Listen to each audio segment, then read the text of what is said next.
ধুমধাম করে জন্মদিন পালন করতে যায় বড় একটি জাহাজে। সেখানে মৃত্যু হয় ইন্ডিয়ার সবথেকে ধনী লোক রঞ্জিত ডাবরিয়ালের।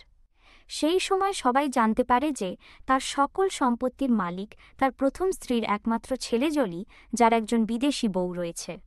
কিন্তু কেউ জানত না এই জলির খোঁজ করতে গেলে তাদের সামনে এসে হাজির হয় একটা দুটো নয়, একেবারে তিনজন জলি। তাদের সবার বউ আবার বিদেশি। এদের মধ্যে আসল জলিকে, এই নিয়ে সবাই কনফিউজড হয়ে যায়। এমনি কমেডি ড্রামা থ্রিলার মুভি নিয়ে হাজির হলাম। তো বেশি কথা না বলে চলে যাই মূল গল্পে। সিনেমা শুরুতে দেখা যায় একটি জাহাজের ভেতরে একজন মধ্যবয়সী লোক দৌড়াচ্ছিল। তাকে মুখোশ পরিহিত একজন তাড়া করছে।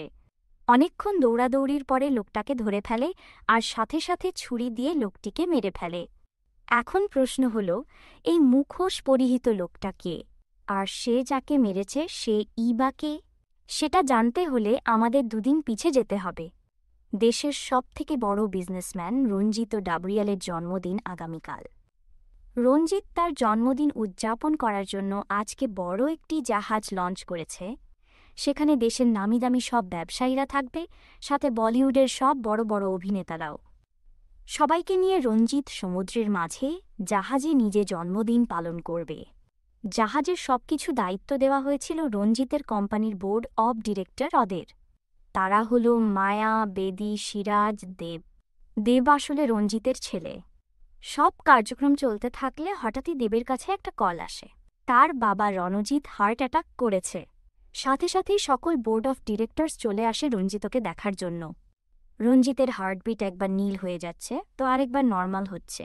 কয়েকবার এমন করার পরে শেষমেশ রঞ্জিত মারাই যায়। স্বাভাবিকভাবে রঞ্জিতের সকল সম্পত্তি পাওয়ার কথা তার ছেলে দেবের। তাঁকে সব কিছু বুঝিয়ে দেওয়ার আগে রঞ্জিতের উকিলকে ডাকা হয়। উনার নাম লুসি। সে এসে জানায় রঞ্জিত মারা যাওয়ার আগে একটি ভিডিওতে উইল করে গিয়েছেন। তারপর সেটা প্লে করা হয়। তখন রঞ্জিতের 3D মডেল সবাইকে তাদের কুকর্মের কথা বলতে থাকে। একদম শেষে ছেলে দেবকে বলে, বাবা তুমি আমার ছোট ছেলে। তোমার একজন বড় ভাই আছে, যেটা আমার বড় বউয়ের ঘরের ছেলে, মানে দেবের সৎ ভাই। তাঁর নাম জলি। আমি বেঁচে থাকলে আমার জন্মদিনের পার্টিতে জলি আসত, তখন আমি তাকে সকল ধনসম্পদ বুঝিয়ে দিতাম। যেহেতু সেটা হয়নি, তাই তুমি এখন সকল ধনসম্পত্তি তাকে বুঝিয়ে দিও। এগুলোর হকদার সেই। আর যদি জলি না আসে, তবে আমার সকল সম্পত্তি বোর্ড অব ডিরেক্টরদের মধ্যে ভাগ হয়ে যাবে। রঞ্জিতের এমন উইল দেখে সবাই হতবাক হয়ে যায়, কিন্তু তাদের কারও তো কিছুই করার নেই। পরদিন সকালে জাহাজ পোর্ট থেকে ছেড়ে যাবে। সবাই অপেক্ষা করছিল জলির জন্য। কিছুক্ষণ পরেই দেখা যায় একটা কাপল এসে পৌঁছেছে। এটা হলো জালাবুদ্দিন ওরফে জলি আর তার বউ যারা। রণজিতের আরেকটা নোট পাওয়া গিয়েছিল, যেখানে বলা হয়েছিল জলির পিঠে পোড়ার একটা দাগ আছে আর তার বউ হলো বিদেশি। তখন জালাবুদ্দিন দেখায় তার পিঠের পোড়াটা, সাথে জানায় তার বউ যারা আফগানিস্তানের নাগরিক। তখন সবাই তাদের শুভকামনা জানায় আর ধরেই নেয় এটাই জলি। সবকিছু ঠিকঠাকই চলছিল, তখনই চলে আসে আরেক কাপল, জলভূষণ ওরফে জলি আর তার বউ শশীকলা। তখন জলভূষণও তার পিঠের পোড়াটা দেখায়, সাথে জানায় শশীকলা শ্রীলঙ্কার নাগরিক। এখন তো সবার কাছে খটকাটা লাগেছে, জলি তো একজন হবে, তাহলে দুইজন কেন? এখানে তো কোনো একটা ঘাপলা অবশ্যই আছে, সেটা সবাই মিলে কনফার্ম করতে চায়। ঠিক তখনই আরেক কাপল চলে আসে। ওর নাম জুলিয়াস ওরফে জলি আর তার বউয়ের নাম কাঞ্চি।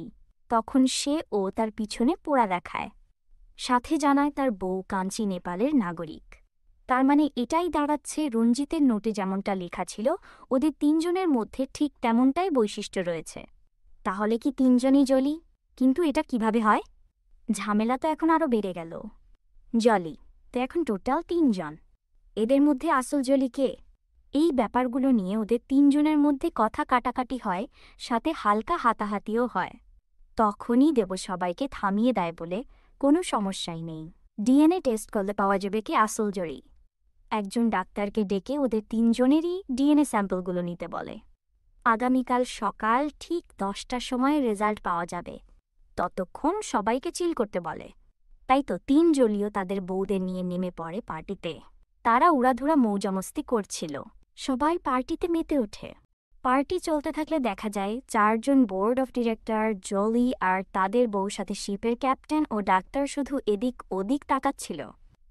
ওদেরকে দেখেই মনে হয়েছিল কোনো একটা ঝামেলা আছে। তারা কোনো একটা ব্যাপার নিয়ে চিন্তিত। সবাই একে একে আস্তে আস্তে জপার্টি থেকে চোরের মতো পালিয়ে যাচ্ছিল। কিছুক্ষণের মধ্যে ওরা সবাই পার্টি ত্যাগ করে। পরদিন সকালবেলা জুলিয়াসের যখন ঘুম ভাঙে তখন সে দেখতে পায় তার বিছানায় জলভূষণের বউ শশীকলাকে। এটা দেখে দুজনেই চমকে যায়। কি হয়েছে কিছুই বুঝতে পারছিল না। সেই সাথে জুলিয়াসের কাছে একটা বন্দুক পায়। তারপর দুজনে মিলে যায় জলভূষণের রুমের সামনে। তারা শুনতে পায় ঘরের ভিতরে থেকে আজব এক আওয়াজ আসছিল। ভেতরে গিয়ে দেখতে যায় জলভূষণের সাথে রাত কাটিয়েছিল জালাবুদ্দিনের বউ যারা।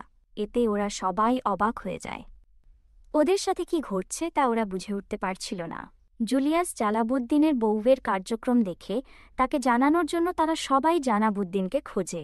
তারা ডেকে গিয়ে দেখতে পায় জালাবুদ্দিনের সাথে রাত কাটিয়েছিল চিফ শেফ আখুরি বাস্তা। এটা দেখে তো ওরা আরও বেশি শক খায়। কি ঘটছে এগুলো তাদের সাথে? এই জাহাজে কি ভূত আছে নাকি? কেমন করে সবার বউ অদলবদল হয়ে যাচ্ছে?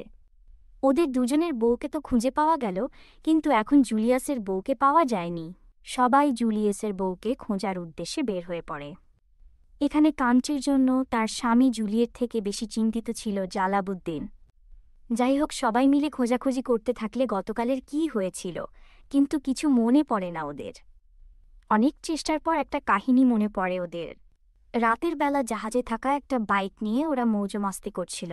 বাইকটা চালাচ্ছিল জলভূষণ আর পিছনে বসেছিল বাকি সবাই। তবে শুধু কাঞ্চি সিটে বসে থাকায় সে তাকে নিয়েছিল সাথে। তারপর সবাই সেই রাস্তাটা ধরে খুঁজতে খুঁজতে দেখতে পায় দেওয়ালের মধ্যে কাঞ্চির পা। ওপাশে গিয়ে দেখতে পায় কাঞ্চি দেওয়ালের মধ্যে ঢুকে আছে। কাঞ্চিকে এই অবস্থায় দেখে ওকে ধরে জালাবুদ্দিন। পরে ওরা সবাই মিলে বের করে কাঞ্চিকে। গতরাতে ঘটে যাওয়ার কিছু মনে পড়ছে না ওদের। আসলে গতরাতে সবাই ডাবের পানি একটু বেশি খেয়েছিল, এই জন্যই কারো কিছুই মনে নেই। এর পরপরই ওরা ডাক্তারের ফোনটা খুঁজে পায়, সাথে একটা কাটা আঙুল। এটা দেখে ভয় পেয়ে যায় ওরা সবাই। ঠিক তখনই ফোনটা বেজে ওঠে। এতে তো আরও ভয় পেয়ে যায় ওরা। ডাক্তারকে ফোন দিচ্ছিল দেব। ফোনটা রিসিভ করলে ওপার থেকে দেব বলে প্রায় তো 10টা বেজে গেল, এখন রেজাল্ট নিয়ে আসছেন না কেন? এই কথাটা শুনে ওরা অনেকটাই থতবত খেয়ে যায় আর ফোন কেটে দেয়। ওরা ভাবে ফোনের সাথে লেগে থাকা এই আঙুলটা কার, আর ডাক্তারের ফোন ওদের কাছেই বা কী করছে। ঠিক তখন উপর থেকে আখুরি বাস্তা চিল্লানি দেয়, মারা গেছে, সব শেষ হয়ে গেছে। এটা শুনে ওরা সবাই দৌড়ে যায় সেদিকেই। গিয়ে দেখতে পায় বাস্তার প্যারটটা মারা গেছে। তখন পাস্তা বলে, গতকাল রাতে যখন ভাটুকের সাথে আমার ঝগড়া হয়েছিল তখন তো তোমরা সবাই এখানেই ছিলে। আমার পোপারটাকে মনে হয় ভাটুকই মেরেছে। তোমাদের কিছু মনে আছে গত রাতের কি হয়েছিল? তখন ওদের সবারই মনে পড়ে যায় গতকাল রাতে কি ঘটেছিল। ওরা যখন এদিক দিয়ে নেশাগ্রস্ত অবস্থায় যাচ্ছিল তখন রান্নাঘর থেকে চিল্লাচিল্লির আওয়াজ শুনতে পায়। তাই ওরা 3জন সেখানে চলে আসে কি হচ্ছে সেটা দেখার জন্য। সেখানে এসে দেখতে পায় পাস্তার ভাটুক ধস্তাধস্তি করছে। তখন ওরা থামায় ওদের দুজনকে। সেখান থেকে বাস্তা চলে গেলে পোপাটা জুলিয়াসকে অ্যাটাক করে, কারণ অনেক আগে জুলিয়াস একদিন ভুলবশত ভ্যাকুয়াম ক্লিনার দিয়ে পোপাটের বাবাকে মেরে ফেলেছিল। এখন পোপাট তার বাবার হত্যার বদলা নিচ্ছিল। পোপাট সব জলিকেই অ্যাটাক করেছিল। ঠিক তখনই জলভূষণ ভ্যাকুয়াম নিয়ে আসে পোপাটাকে মারার জন্য। জুলিয়াস দ্রুত সেটা কেড়ে নেয় আর বলে এটা একদমই বিপজ্জনক। যদি পোপাট এটাতে ঢুকে যায় তাহলে মারা যাবে। সে এটা বলতে বলতেই এবারও ঠিক আগের মতোই দুর্ঘটনাবশত পোপাটটা ভ্যাকুয়ামের মধ্যে ঢুকে যায় এবং মারা যায়। এই ঘটনাগুলোতে 3জনের মনে পড়ার পরও কিছুই বলে না বাস্তাকে, কারণ বাস্তাকে যদি বলে তারা পোপাট মেরেছে তাহলে ওদের কারোই রেহাই নেই। ঠিক তখন ওদের আরও এক ঘটনা মনে পড়ে। ওদের দুজনের ফাইট থামাতে এসে ভাটুককে তো ফ্রিজের মধ্যে ঢুকিয়ে রেখেছিল। ওরা গিয়ে ফ্রিজটা খুলে দেখে ভাটুক প্রায় বরফে পরিণত হয়ে গেছে। তারপর ভাটুককে বের করে কিছুক্ষণ গরম কড়াইতে বসায়। ঠিক হয়ে যায় ভাটুক। এরই মধ্যে দেব সবাইকে ডেকে পাঠায়। 10টা বেজে গেছে, এখন ডাক্তারের রেজাল্ট দেওয়ার সময়। তখন দেব ডাক্তারকে কল লাগায়, কিন্তু ফোনটা বেজে ওঠেই জালাউদ্দিনের পকেট থেকে ফোনটা বের করতে গেলে সাথে আঙুলটা পড়ে যায়। এটা দেখে সবাই চমকে ওঠে। এই আঙুলটা কার আর ডাক্তারের ফোন ওর কাছে কেন? জালাবকে এটা ওটা জিজ্ঞাসাবাদ করতে থাকলে হঠাৎই উপর থেকে কাঁচ ভেঙে ডাক্তারের বডিটা নিচে পড়ে যায়। মারা গেছে ডাক্তার। আসলে সিনেমার শুরুতে মাস্ক পরা যে লোকটিকে মেরেছিল সেটাই আসলে ডাক্তার ছিল। এখন কথা হলো খুনটা করল কে? দেবসহ বাকি সবাই জলিদের সাসপেক্ট করে। হয়তো জলিরা বা তার বউরা বা সবাই মিলে খুনটা করেছে। কারণ যদি ডিএনএ রিপোর্ট চলে আসে তবে তো সমস্যা হবে জলিদের। এই তিনজনের মধ্যে তো দুজনই ফেক জলি। এজন্যই ডক্টরকে মেরে ফেলেছে ওদের মধ্যে কেউ একজন। এবার দেব ক্যাপ্টেনকে বলে ওদের 6 জনকে জাহাজের জেলে বন্দি করতে। এই জাহাজে আবার জেলেও আছে। সাথে সাথেই ওদেরকে বন্দি করা হয় জেলে। তাদের পাহারার দায়িত্ব দেওয়া হয় ভাটক পাটেলকে। ওরা নিজেদের মধ্যে কথাবার্তা বলতে থাকলে আস্তে আস্তে সবার সত্যিটা সামনে আসতে থাকে। আসল সত্যি তো এটাই যে ওরা কেউই আসল জলি নয়, আর ওদের বউগুলো ভাড়া করা। জুলিয়াসের বউ কাঁদছে। আসলে জালাবুদ্দিনের প্রেমিকা হল জুলিয়াসের নকল বউ। তাই তো অন্যের বউয়ের জন্য তার এত দরদ ছিল। এখানে কেউ কারো আসল বউ বা স্বামী না, সম্পত্তির লোভে একে অপরের সাথে এসেছে। এখানে ওরা ধনসম্পদ হাতিয়ে নিতে এসে নিজেরাই ফেসে গেল মার্ডার কেসে। এখন ওরা ভাবছে এই জাহাজে বার পুলিশ না চলে আসে। পরের দৃশ্যে দেখা যায় ইন্টারপোলের 2 এজেন্ট বাবা ও ভীরু। তারা এক অ্যাসাইনমেন্ট শেষ করার পর অফিসে আসে। তারা এসেই জানতে পারে দুজনকেই সাসপেন্ড করা হয়েছে, আর ওদেরকে সাসপেন্ড করেছে দোগ্রু হালগার্ড নামের সিনিয়র এক অফিসার। ওরা তখন তার কাছে এটা নিয়ে কথা বলতে যেতে চাইলে বাহির থেকে তার কথা শুনে ভয়ে আর যেতে পারে না। আসলে ডিপার্টমেন্টে সবাই দোগ্রুকে খুবই ভয় পেত। তারপর ওরা দুজনে বসে চিন্তা করতে থাকে যে এখন ওরা কি করবে। চাকরি থেকে তো সাসপেন্ড হয়ে গেছে, এখন তাহলে ওরা কাজটা করবে কি? ঠিক তখনই বাবার ফোনে একটা কল আসে। ফোনের ওপর থেকে বাবার প্রাক্তন গার্লফ্রেন্ড মায়া কথা বলছিল। সে তাদের জাহাজে ঘটে যাওয়া কাহিনীটা বলে আর বাবার থেকে সাহায্য চায়। তখন বাবা এক ঝটকায় না বলে ফোনটাই কেটে দেয়। এই ব্যাপারটা শুনে ভীরুর মাথায় একটা প্ল্যান চলে আসে। ওরা দুজনে যদি সেখানে গিয়ে কেসটা সলভ করে তাহলে হয়তো তাদের সাসপেনশনটা উঠিয়ে নেওয়া হবে। কিন্তু আর একটা সমস্যা, সাসপেন্ড অবস্থায় ওরা যাবে, যদি কোনো ঝামেলায় পড়ে যায় তাহলে কি হবে? তারপরও দুজনে সিদ্ধান্ত নেয় তারা ওখানে যাবেই যাবে। যা হবে পরে সেটা দেখে নেওয়া যাবে। এদিকে দেখা যায় ভাটুক যখন ঘুমাচ্ছিল তখন চাবি নিয়ে জেল খুলে ওরা সবাই বের হয়ে আসে। এবার 3 জন জলদি চলে যায় রঞ্জিতের বডিটা পানিতে ফেলে দিতে, আর তাদের বউরা যায় তাদের ডিএনএ স্যাম্পলগুলো নষ্ট করার জন্য। জলিরা চলে আসে একটা রুমে যেখানে রঞ্জিতের বডি রাখা হয়েছিল। তারা সেই বডিটা কার্পেটের মধ্যে মুড়িয়ে নিয়ে যাচ্ছিল। তারা বের হওয়ার পরই ভাটুকের সাথে দেখা হয়ে যায়। ওদের তখন ভাটুক বলে, তোমরা বাহিরে কেন? তোমাদের না জেলের ভেতরে থাকার কথা। তখন এরা জানায় এই কার্পেটটা আমাদেরকে ধোয়ার কাজ দিয়েছে ক্যাপ্টেন। যা শুনে ভাটুক সেখান থেকে ওদেরকে ছেড়ে দেয়।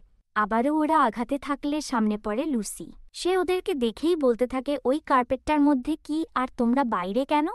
তোমাদের তো জেলের ভেতরে থাকার কথা। তখন ওরা 3 জন কার্পেটটার পিছনে গিয়ে লুকিয়ে পড়ে, আর রঞ্জিতের বডিটা একটা হুইল চেয়ারে পড়ে যায়। সেটা গড়িয়ে চলে যাচ্ছিল হলরুমের দিকে। এদিকে লুসির কাপড়টা আটকে যায় লিফটে, যে কারণে সে কোনোভাবে সেখান থেকে নড়তে পারছিল না। ওদের কাছ থেকে সাহায্য চাইলে ওরা সাহায্য তো করে না, বরং দৌড়াতে থাকে সেই হলরুমের দিকে। এক পর্যায়ে রঞ্জিতের বডিটা এসে হলরুমের মধ্যে পড়ে যায়। সাধারণ জনগণ তখনও কেউই জানত না যে রঞ্জিত মারা গেছে। এজন্য একজন তার সাথে কথা বলছিল। তখন এরা রঞ্জিতের চোখে চশমা পরিয়ে তার হাত নাড়িয়ে অভিনয় করাচ্ছিল। অনেকক্ষণ এমন চলার পরে রঞ্জিতের বডিটা নিয়ে চলে আসে একটা রুমের ভেতরে। এখানে লাশটা একটি আলমারিতে রেখে খানিকটা জিরিয়ে নিচ্ছিল ওরা। এতক্ষণের ধকল ওদের অবস্থা খুবই বাজে হয়ে গিয়েছিল। অন্যদিকে দেখা যায় বউয়েরা সবাই ভেন্টিলেটর ব্যবহার করে চলে আসে ল্যাবে, যেখানে জলিদের ডিএনএ স্যাম্পলগুলো রাখা হয়েছিল। ওরাই ডিএনএ স্যাম্পলগুলো হাতে নিতে নষ্ট করবে, হঠাৎই তখনই দরজায় কাউকে আসার শব্দ শুনতে পায়। ওরা তখন গিয়ে লুকিয়ে পড়ে। দেখা যায় ঘরের মধ্যে প্রবেশ করে বেদি, আর ডাক্তারের বডিটা বের করে কিছু একটা করছিল। এটা আবার ভিডিও করে নেয় ওরা। তারপর বেদি সেখান থেকে চলে গেল ডিএনএ স্যাম্পলগুলো নষ্ট করে। আবারও ভেন্টিলেটর ব্যবহার করে চলে আসে সবাই। বউরা সেই রুমটায় গিয়ে নক করে, যেটার মধ্যে জলিরা ছিল। প্রথমে ওরা ভয় পেয়ে যায়, পরে দরজা খুলে দেখতে পায় ওদের বউদের। ওরা এসেই সেই ভিডিওটা দেখায় যেটা ল্যাবে করছিল। এটা দেখে জলীয়দের মনে খুশির বন্যা বয়ে যায়। এবার তো প্রমাণটা পাওয়া গেল। ওদের মনে হচ্ছিল ওরা হয়তো এবার বেঁচে যাবে। তখন বউদের আবারও জেলে যেতে বলে, যাতে ওদের দেখে কেউ আবার সাসপেক্ট না মনে করে। আর জলিরা আগে রঞ্জিতের বডিটা ঠিকানা লাগিয়ে আসবে। সেই আলমারিটা খুলে বডিটা নেয় ওরা। দেখা যায় এটা তো বেদির বডি, কিন্তু জলিরা কেউই খেয়াল করে না এই বিষয়টা। আস্তে আস্তে আগাতে থাকে বেদির বডিটাই নিয়ে। এক পর্যায়ে চলে আসে হলরুমের মধ্যে। ওরা দেখে চতুর্দিক থেকে সবাই আসছে। তখন ডেকের দিকে যেতে থাকলে এন্ট্রি নেয় বাবা ও ভীরু। ওদের দেখে এরা তিনজন অভিনয় শুরু করে দেয়। আপনারা এসেছেন তো ভালোই হয়েছে। আসলে ডাক্তারকে মেরেছিল বেদি, তার প্রমাণও আছে আমাদের কাছে। এগুলো বলতে থাকলে হঠাৎ করেই খেয়াল করে ওরা এতক্ষণ বেদি বডিটা নিয়ে ঘুরে বেড়াচ্ছিল। এই ব্যাপারটা দেখে ওরা তিনজনই চমকে উঠে। কি করবে কিছুই বুঝে উঠতে পারছিল না ওরা। আবারও জলিদেরকে জেলে আটকানো হয়। একে একে ওদেরকে জিজ্ঞাসাবাদ করছিল বাবাও ভীরু। প্রথম আসে জালাবুদ্দিন, কিন্তু ওর থেকে তেমন কিছুই পায় না। শুধু জানতে পারে সে মুসলমান না, আসলে সে হিন্দু। তারপর ডাকা হয় জলভূষণকে, ওর থেকেও তেমন কিছুই পায় না। ওকেও ছেড়ে দেবে, ঠিক তখনই টিভিতে একটা নিউজ আসে জলভূষণের মতো দেখতে এক সিরিয়াল খুনি সম্পর্কে। যতই বর্ণনা দিচ্ছিল ততই শখ হয় ওর উপর। কিন্তু শেষমেশ দেখাচ্ছে সেই কিলারটা ধরা পড়েছে। তিনি হলেন মিঠুন ডাকু। এগুলো দেখে পরে ছেড়ে দেওয়া হয়। তারপর পরে ডাকা হয় জুলিয়াসকে। ওকে জিজ্ঞাসাবাদ করতে থাকলেও কিছুই পায় না। জুলিয়াস ওদেরকে বলে, স্যার আমি জানি যে আপনারা সাসপেন্ড অফিসার, তো আমার সামনে নাটক করে কোনো লাভ হবে না। অন্যদিকে দেখা যায় বউরা চলে আসে সেই রুমটাতে যেখানে রঞ্জিতের বডিটা রেখে গিয়েছিল জলিরা। ওরা এসে দেখতে পায় কোনো বডি তো নেই এখানে। তাহলে কোথায় গেল বডি? কেউ কিছুই বুঝে উঠতে পারছিল না ওরা। ঠিক তখনই সেই রুমে চলে আসে বাবাও ভীরু। তখন ওরা গিয়ে লুকায় সেই আলমারিতে। বাবাও ভীর কথাবার্তা বলতে থাকলে সেখানে চলে আসে বাবার প্রাক্তন গার্লফ্রেন্ড মায়া। আর এটা বলতে থাকে বাবাকে সাথে। একটু ভালোবাসাও দেখাতে থাকে বাবার প্রতি। এইসব দেখে অবাক হয়ে যায় ভীরু। ঠিক তখনই সেখানে চলে আসে লুসি। সেও নাকি বাবার প্রাক্তন। এগুলো দেখে একদমই নাজেহাল দশা হয়ে যায় ভীরুর। আর বলে ওর মতো একজন খিস্তি মানুষের পেছনে এতগুলো মেয়ে কি ভাবে? কেন এত মেয়ে বাবার জন্য পাগল? কিছুই বুঝে উঠতে পারছিল না সে। ঠিক তখনই কাবারটা খুলে দেখতে পায় জলির বউদের। এটাতে আবার সন্দেহ হয় জলিদের উপর। আরেকবার ওদেরকে জিজ্ঞাসাবাদ করতে শুরু করে। অনেক ভয় দেখিয়েও কোনো লাভ হয় না। ওদের মুখ থেকে কিছুই বের করতে পারে না বাবাও ভীরু। তারপর বাবা ভীরু সবাইকেই ডেকে পাঠায়। তারা নাকি খুনিকে পেয়ে গেছে। সবাই একত্রিত হওয়ার পরে বিভিন্ন কাহিনী শোনাতে থাকে, যেমন কিভাবে মারা হয়েছে ডাক্তারকে। এক পর্যায়ে বললে খুনি আসলে দেব। ম্যাগাজিনের একটি ছবি দেখিয়ে বলে, তোমার হাতে থাকা কলমটা পাওয়া গেছে ডাক্তারের কাছে। আর তোমার ঘর তল্লাশি করে জুতার সাথে লেগে থাকা অর্ধেক চিপ পাওয়া গেছে। সেটার বাকি অংশ পাওয়া গেছে সেখানে, যেখানে খুন হয়েছিল ডাক্তারকে। তো এগুলোর এটাই দাঁড়াচ্ছে যে আসল খুনি তুমি। দেব বারবার বলতে থাকে, আমি কিছুই করিনি। কে শোনে কার কথা? দেবকে জেলে বন্দি করা হয় আর ছেড়ে দেওয়া হয় জুলিদের। তারপর সবাই আবার পার্টি করতে শুরু করে। এদিকে জুলিয়াস কিছু একটা এভিডেন্স পায়, আর সেটা গিয়ে দেখায় বাবাও বিটুকে। তখন ওরা বুঝে যায় যে খুনি আসলে ক্যাপ্টেন, কারণ ওর রক্তমাখা জামার পাওয়া গেছে আর ব্রেসলেটে একটি ডায়মন্ড মিসিং। তার মানে খুনটা হয়তো সেই করেছে। ঠিক তখনই লাইটটা চলে যায়। লাইটটা চলে আসে, দেখা যায় ক্যাপ্টেনের গলাতে চাকু ঢুকানো। তবে এটা খেয়াল করে না দুজনের কেউই। ঠিক তখনই সেখানে এন্ট্রি নেয় দাগরু। ইনি আসলে বাবাও ভীরুর সিনিয়র সেই অফিসার। নিজেই এসেছে এই কেসটা সলভ করার জন্য। বাবা ভীরু দুজনে বলতে থাকে, স্যার কেস তো সলভ হয়ে গেছে, আপনি শুধুই কষ্ট করে এসেছেন এখানে। খুনটা করেছে আসলে ক্যাপ্টেন। সবকিছু একদম ক্রিস্টাল ক্লিয়ার। তখন ওদের দিকে অবাক চোখে চেয়েছিল সবাই। ওরা খেয়াল করে দেখে ক্যাপ্টেনকে তো কেউ একজন মেরে ফেলেছে। এটা দেখামাত্র বড় মাপের শক খায় বাবা ও ভীরু। তারা দুজনে বারবার দাগরুকে বলতে থাকে, স্যার বিশ্বাস করুন, ক্যাপ্টেন কিভাবে মারা গেছে আমরা কিছুই জানি না, তবে ওদের কোনো কথাই বিশ্বাস করো না দাগরু, কারণ প্রমাণ তো সামনেই। এবার দেবকে ছেড়ে দিয়ে বাবা ভীরুকে জেলে বন্দি করা হয়। তারপর দাগরু সবার সামনে রঞ্জিতের বডিটা নিয়ে এসে বলে, কে খুনটা করেছে সেটা রঞ্জিতই বলবে। আর একটা কথা, আজকে রঞ্জিত এর বার্থডে, তবে গিফট পাবা তোমরা সবাই। এটা বলে এক একটা বক্স থেকে সবার হাতে কাগজ ধরিয়ে দেয়। আসলে সবারই কুকর্মের কথা লেখা ছিল এই কাগজগুলোতে, তাও আবার প্রমাণসহ। এতে সবাই অবাক হয়ে যায় আর ভয়ও পায়। তারপর পরে আরেকটা বক্স দেখিয়ে বলে এটার মধ্যে আছে খুনির নাম। কে খুনি সেটা আমি কালকে সকালে বলবো। এটা বলেই সেখান থেকে চলে যায় দাগরুর। এই ব্যাপারগুলোতে সবাই তো অবাক হয়ে যায়, কি করবে কিছুই বুঝে উঠতে পারছিল না। ঠিক তখনই জুলিয়াস সবাইকে একটা বুদ্ধি দেয়, সেবিলে আমাদের সব কালো কাজে প্রমাণসহ আছে দাগরুর কাছে। এখন সে বেঁচে থাকলে আমাদের ঝামেলা পড়তে হবে, এটা শিওর। তাই বলছি, আমাদের মধ্যে যেই আসল খুনি হও না কেন, প্লিজ দাগরুকে মেরে ফেলো আজকে রাতেই, নয়তে সবার জীবনে একদম নরক হয়ে যাবে। প্রথমে কেউ জুলিয়াসের পক্ষে ছিল না, কিন্তু আস্তে আস্তে সবাই ওর কথার সাথে একমত হতে থাকে আর দাগরুকে মারার সিদ্ধান্ত নিয়ে নেয়। রাতের বেলাতে দাগরু বক্সটা পাশে রেখেই ঘুমায়।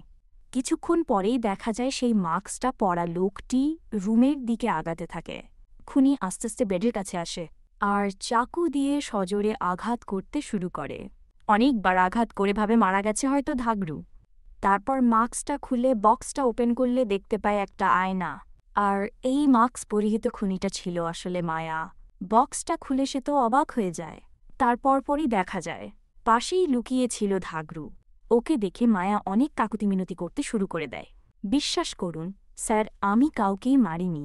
আপনাকে মারতে এসেছিলাম, এটা সত্য, কারণ আপনার কাছে আমার সব কুকর্মের প্রমাণ আছে। এই জন্য আসলে আমাদের সবাইকে বুদ্ধি দিয়েছিল জুলিয়াস আপনাকে মারার জন্য। আমার মনে হচ্ছে সেই খুনি। ঠিক তখনই মায়াকে অবাক করে দিয়ে পাশ থেকে বেরিয়ে আসে জুলিয়াস। আসলে দাগরুর কথা মতোই জুলিয়াস সবাইকে অমনটা বলেছিল, কারণ সে খুব ভালো করেই জানত যে আসল খুনি সে একমত হবে, আর কারোরই দাগরুকে মারার সাহস হবে না, শুধু খুনিরই সাহস হবে। তবুও মায়া অস্বীকার করতে করতে বাইরে যেতে থাকলে চলে আসে মাস্ক পরা আরেকজন, আর সে মায়ার পেটের মধ্যে চাকু ঢুকিয়ে দেয়। এরপর সেখান থেকে পালিয়ে যায়।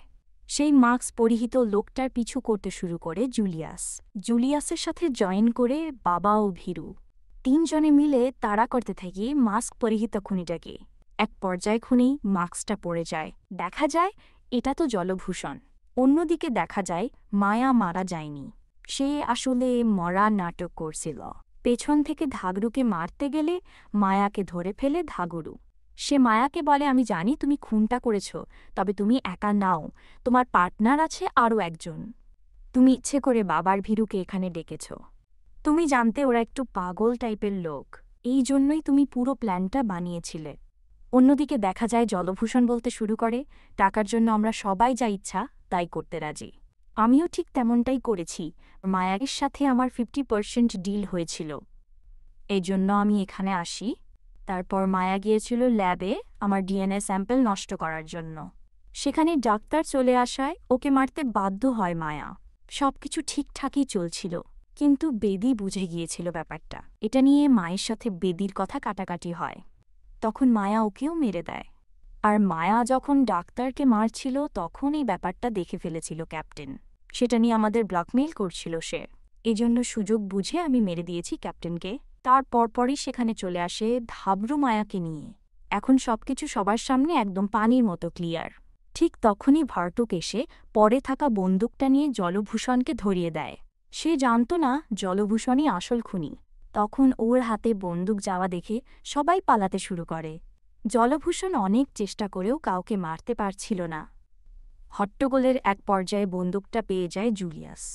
সে জলভূষণকে ভয় দেখাতে শুরু করে। ঠিক ওই সময় মারা গিয়ে জাহাজের অ্যাগ্রেস্টার ফ্যানটা চালু করে দেয়। এটাতে এত বাতাস ক্রিয়েট হচ্ছিল যে সবাই সেদিকেই উড়ে যেতে থাকে। কোনো রকম এটা ওটা ধরে ঝুলছিল সবাই। অন্যদিকে দাগরু আর মায়ার ফাইট চলছিল। মায়া মেয়ে হওয়ার পরেও খুব ভালোই ফাইট করছিল। অনেকক্ষণ ধরে ফাইট করার পর দাগরু ফ্যানটা বন্ধ করতে সক্ষম হয়। দেখা যায় জালাবুদ্দিন প্রায় ভ্যানের ভেতরে ঢুকে গিয়েছিল। একটুর জন্য বেঁচে যায় জালাবুদ্দিন। আবারও মায়া ফ্যানটা চালিয়ে দেয়। এবারও একটা কিছু ধরেছিল জুলিয়াস, আর সবাই তার পা ধরে পুরো চেইনের মতো লটকে ছিল। অন্যদিকে মায়া ও দাগরু এই কাজটা ভেঙে ট্রেনের লাইনে সামিল হয়ে যায়। এখন ওদেরকে কে বাঁচাবে? ঠিক তখনই একজন এসে ফ্যানটা বন্ধ করে সবারই জীবন বাঁচিয়ে নেয়। দেখা যায় এটাই হলো আসল জলি আর রঞ্জিতের ওয়ারিশ। এই পুরো সময় সে জাহাজের মধ্যে ছিল। সে বলে, আমার অনেক টাকা পয়সা আছে, তো বাবার এই অল্প কিছু টাকা আমার একদমই লাগবে না, তোমরাই নিজেদের মধ্যে ভাগ করে নাও। এটা শুনে তো সবাই অনেক খুশি হয়ে যায়, আর তাকে অনেক ধন্যবাদও জানায়। রঞ্জিতের পুরো সম্পত্তি টোটাল 11 ভাগ করা হয়। পুলিশে ধরিয়ে দেওয়া হয় জলভূষণ আর মায়াকে। এই কেসটা সলভ করার জন্য বাবাও ভীরুর সাসপেনশনটা তুলে নেয় দাগরু। তবে ওদের নামটা চেঞ্জ করে দেয়। বাবার নাম দেয় ভীরুকে, আর ভীরুর নাম দেয় বাবাকে। আর বলে, তোমরা মানুষ খারাপ না, কিন্তু তোমাদের নামটা তোমাদের সাথে যায় না। এজন্য আমি যেমন করে দিলাম এমনভাবে চলো, তাহলে জীবনে কিছু করতে পারবে। অন্যদিকে দেখা যায় জুলিয়াস ও শশীকলা বিয়ে করে নেয়। জালাবুদ্দিন আর কাঞ্চিও বিয়ে করে নেয়। আর ওদের মধ্যে সবচাইতে বড় দান মারে যারা, সে তো আসল জলির কাঁধে ঝুলে পড়ে। আর এভাবেই গল্পটি শেষ হয়ে যায়। তো এই তো ছিল আজকের গল্প। কেমন লেগেছে গল্পটি তা অবশ্যই কমেন্ট করে জানাবেন। আর ভিডিওটি যদি ভালো লাগে তাহলে চ্যানেলটি সাবস্ক্রাইব করে ভিডিওতে লাইক দিয়ে আপনাদের সাথে আমাকে রাখুন। আসসালামু আলাইকুম।